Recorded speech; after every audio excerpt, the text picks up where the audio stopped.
in the mountains of Romsdalen, Norway. Tobias is taking his daughter Nora to see the troll peaks. The fairy tale says 13 trolls once gathered here for a wedding, but they got so drunk they lost track of time and became mountains. Nora thinks she's too old for fairy tales now, which hurts Tobias to hear, and he reminds her you gotta believe in something to be able to see it. 20 years later, on the Atlantic coast of northwestern Norway, Nora is an archaeologist on a digging expedition with her team. Most of them are ready to give up because they've found nothing in 6 months and funds are running low. But Nora is stubborn and keeps going. Her persistence pays off and she ends up finding a dinosaur skull, for which the team throws a celebration. When the explosives are finally activated to start the tunnel, something deep inside the mountains growls and causes a collapse from which not all workers can run fast enough. This incident and the seismic activity it caused are immediately detected by the Norwegian Armed Forces, who sends aircraft to investigate. Sigrid is in charge of managing the cameras on those aircrafts and quickly puts together on her way to the base. Berit is informed of all the damage caused by unknown forces and shown the images they took, which Berit's advisor Andreas thinks look like footprints. Berit finds it amusing but unrealistic and gives Andreas 2 tasks: to keep the press away from this information and to find some scientific experts that could help them with this problem. Moments later, a helicopter is picking up Nora in the middle of her celebration, asking her to come with her to see a matter of national security. Andreas welcomes Nora to the base and takes her to a secret meeting, where Berit, the most important military leaders, and a few other scientists are discussing the possible reasons behind the incident in the mountains. When Nora presents herself as a paleontologist, she isn't taken very seriously because dinosaurs are extinct. Therefore they couldn't have been the cause of this. While the team doesn't reject the possibility of a military attack from another country yet, so far the reports seem to favor the theory of the cause being geological in nature. Pictures appear on the screen showing a crater and indentations on the landscape, which prompts the scientists to throw theories like sinkholes or subterranean pockets of gas. Nora interrupts them to point out those craters are clearly footprints, but once again, she isn't taken seriously because footprints would mean monsters, which is a stupid idea. Another interruption comes from Sigrid, who has hacked into the phone of one of the activists and has found live footage of the incident. The destruction is quite disturbing to watch, but before the others can go back to their gas theories, Nora makes Sigrid play the video again, more slowly this time. There's a clearly roaring sound in the background, similar to an animal, and in the shadows among the falling rocks, mysterious humanoid shape. Meanwhile in Leather, an old married couple wonders what's gotten into their dog, who won't stop barking. Suddenly, the entire house starts shaking, so the couple runs to hide in their basement before everything starts to crumble and the power goes out. Once the shaking stops, the couple comes out to find the house completely destroyed, although the dog at least is okay. Back in the base, the leaders still refuse to believe the footprints could have been left by some kind of giant creature, and Nora points out that whatever it is they need to take action against it instead of sitting on their butts and arguing for hours. Berit is impressed by her attitude and makes Nora the official scientific advisor. Then she's asked to go with Andreas to Leather to check out the latest incident. On the helicopter, Andreas asks Nora how she became a paleontologist, so Nora tells him she's loved nature since she was a child, and her kiddie love for fairy tales evolved into wanting to look for the real monsters underground. Her mom died when she was 10, and her dad was a professor of origin mythologies and folklore, but the older he became, the less he could distinguish between reality and fiction. This is why Nora hasn't seen Tobias in years. Andreas confesses he wants to be a writer and is excited about the possibility of this incident having supernatural causes, but Nora cuts him off when they arrive at their destination, shocked by the damage to the landscape. The military is already securing the area, and Nora is welcomed by Captain Christopher, who shows them the tracks that came from across the river and into the valley, then make it 2 miles south into the mountains before simply stopping. The soldiers did a full sweep of the area, but they found no other clues. Nora asks the old couple some questions, but they didn't get to see much because a giant moving figure was blocking the sun. They did hear something though, a very sad melody. Afterward, Nora takes a closer look at the damage and notices a very strange and strong smell that she decides to call hypernature. She also uses UV light to look for biological traces, but she finds nothing other than earth and stones. Nora asks to be taken to the place where the tracks suddenly stop, and the thermal scanner shows no signs of life, only mountains. Since this creature is too big to hide or disappear, Nora wonders if it's capable of camouflage. Nora's starting to come up with some theories, but she is still unsure, so she takes Christopher and Andreas to see Tobias, who comes out with a firearm when he sees strangers on his property, especially an armed soldier. After Nora makes him realize this is the daughter he hasn't seen in years, Tobias accepts to let them in, although he'll have to put on some pants first. Tobias' house is filled with paperclips and research that show his obsession with finding a mythical creature stops him from talking about all his theories about trolls being real and the witnesses being silenced, and asks him to concentrate on the footage she proceeds to show him, explaining she thinks his old work may have some clues. After all, nobody knows these mountains better than him. However, Tobias thinks this footage proves his troll theory is real. And when Nora points out the scientists would have already found troll DNA if they actually existed, Tobias reminds her that the Christianization of Norway got rid of all the mythical creatures, and when he was about to reveal it all, Tobias was sent to the loony bin. He thinks the people in charge have always known, and fairy tales were written to make trolls look evil and dumb when they're actually pretty smart. Nora can't believe what she's hearing, but Tobias is too excited for objections and joins the team to continue the investigation. When they arrive at the area where the tracks stop, Tobias immediately notices that the topography is all wrong and doesn't match the maps. He also points out this is like being on an adventure together again with his daughter, but Nora doesn't want this to be some kind of reconciliation. Suddenly, the smell of hypernature hits their noses and the sky darkens as the mountain behind them opens an eye.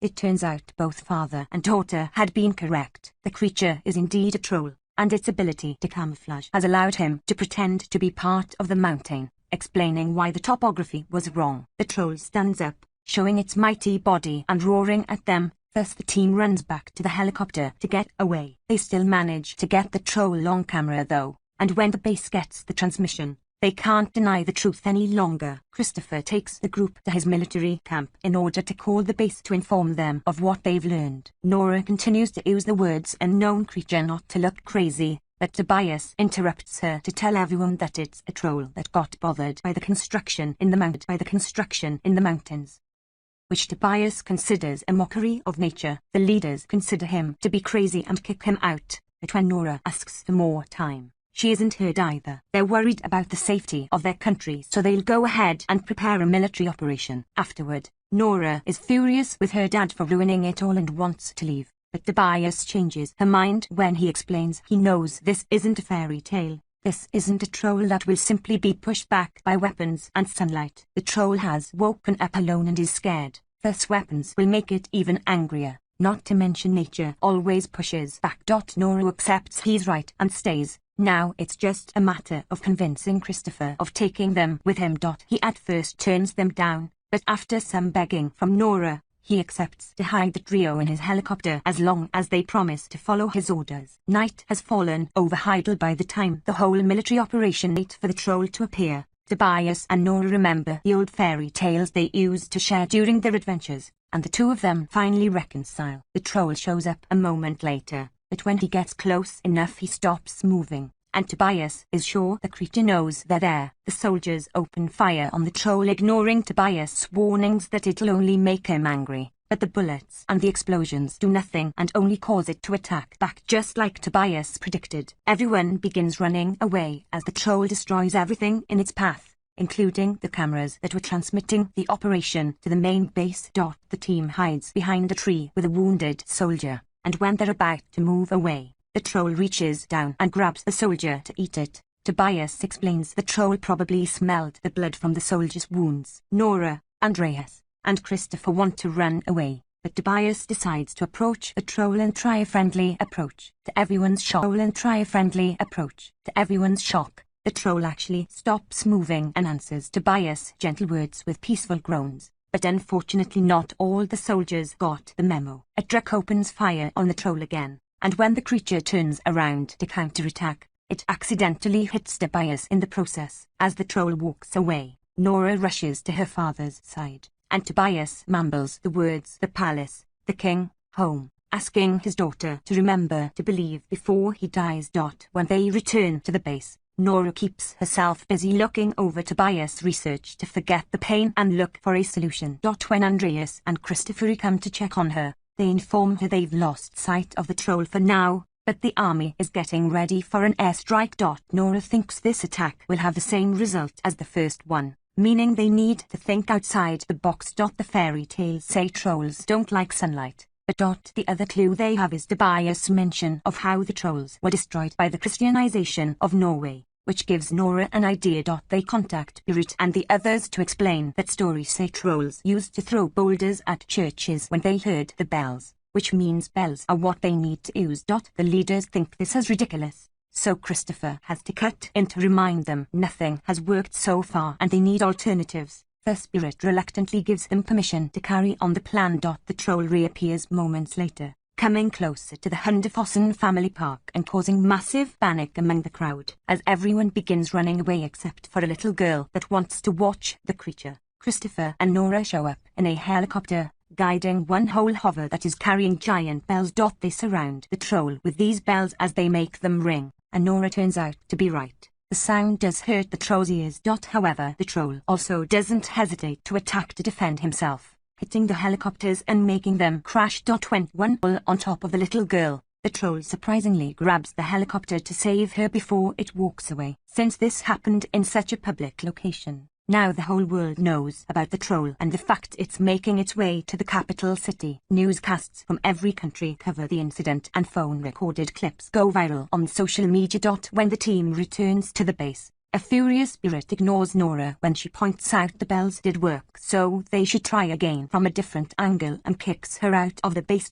On her way out, Nora bumps into Christopher, who confesses he thinks Spirit is making a mistake and he'll be there for Nora if she ever needs anything. In the conference room, the military leaders tell Spirit about some dangerous missiles that haven't been officially approved yet. Spirit can't believe she didn't know about this, and Andreas points out such weapons shouldn't even be considered, but this only gets him kicked out of the room, seeing as he won't be taken seriously. He decides to quit and rejoin Nora on his way out, telling her to get ready because they're evacuating the city. Moments later, Spirit appears on TV officially announcing a state of emergency and asking all the citizens to collaborate as their soldiers take over to prepare for the next operation and help them evacuate without issues. Nora and Andreas are in the same car and get stuck in traffic, so Nora uses this time to keep looking at Tobias' research. The pages keep mentioning Sinding and something about a gatekeeper,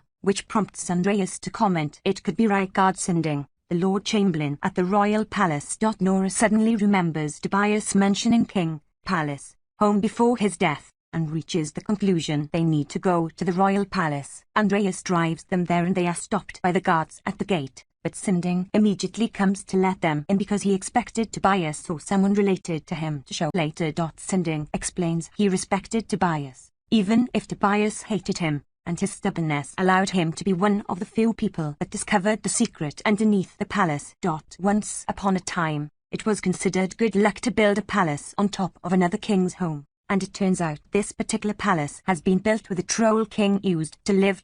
Nora and Andreas are taken to a tunnel full of troll bones as Sinding explains that the Christianization of Norway killed everything that went against their faith. They ambushed the royal troll family and only spared one baby to lure the king into the mountain. There, they locked it inside a cavern and left it for dead. 12 years ago, Tobias found out about all this and Sinding sent him to the loony bin to guard the secret. He feels bad about that but still considers it the right thing to do, which makes Nora furious.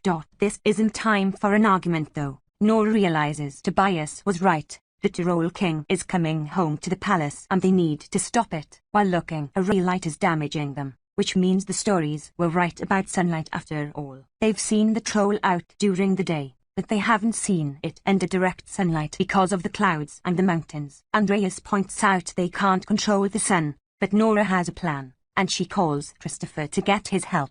He will put up a special trap while Nora and Andreas lure the troll to it. Meanwhile, the troll has arrived at the city, and once again the military attacks do nothing to it. So Berit approves the use of the missiles. Sigrid notices the leaders are getting ready to launch those missiles and calls Andreas to warn him. which means they need to find a way to buy time. Andreas asks Sigrid to try to hack into the army's system to stop the launching while Christopher is ringing the alarm system all over the city. This brings all his soldier friends to his location to help him with the trap. Sinding helps as well, asking the guards to put one of the trolls' skulls on the biggest truck they have, which